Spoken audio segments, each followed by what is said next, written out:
बिस्मिल्लाहिर्रहमानिर्रहीम। खाना काबा की जिस किनारे पर एक नंबर लिखा हुआ है ये हजर अस्वद है। 2 नंबर वाला किनारा जो है जहाँ बंदा खड़ा है ये रुकन यमानी है। 3 नंबर जिस पर लिखा हुआ है पिछली तरफ ये मोटी दीवार जो है हतीम है। 4 नंबर मकाम इब्राहिम है। 5 नंबर कोरोना के दिनों की आर्जी रुकावट थी जो हटा दी गई है। और ये तवाफ़ करने का तरीक़ा है, आप हजर अस्वद के सामने खड़े होकर तकबीर इस्तिलाम करके इसी अंदाज़ में चक्कर लगाएं जिस तरह ये लगा रहे हैं। और इसमें मर्द हज़रात पहले जो चक्कर होते हैं 3 उसमें पहलवानों की तरह चलेंगे, बाकी सारे चक्कर में जो है वो इस्तिबाह करेंगे, चादर को दाएं जो कंधा होता है उसको खुला रखेंगे।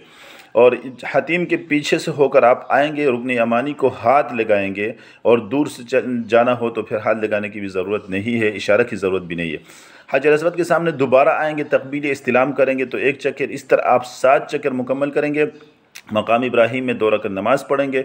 इसके बाद मकाम इब्राहिम की जानिब से आगे जब निकल जाएंगे तो आप सफ़ा जाएंगे, सफ़ा से मरवा 1 चक्कर, मरवा से सफ़ा 2 चक्कर, इस तरह 7 चक्कर पूरा करेंगे तो ये इसके बाद हलक करेंगे तो आपका उम्र भी अदा हो जाएगा।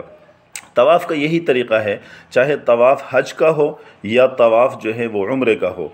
तो ये पहलवानों की तरह चलना और इस्तिबाह करना उस सूरत में है जबकि इसके बाद सई भी करनी हो और ihram हो। सादा कपड़ों में ऐसे ही चक्कर लगाना है जिस तरह ये लोग लगा रहे हैं।